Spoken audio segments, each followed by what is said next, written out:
देशभर heat wave उष्णतेची लाट सुरू आहे. भारताची सिलिकॉन व्हॅली बँगलोरमध्ये प्यायच्या पाण्याचेही वांदे आहेत.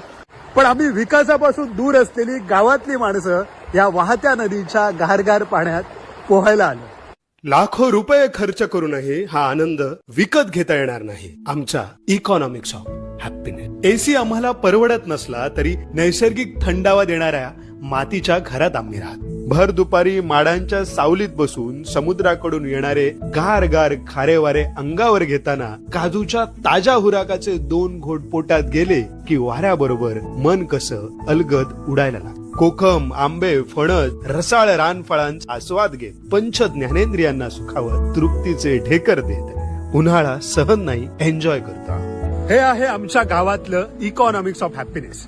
आनंदाचं अर्थकार जे पैशाने विकत घेता येणार नाही तर त्यासाठी जल, जंगल आणि जमीन राखायला.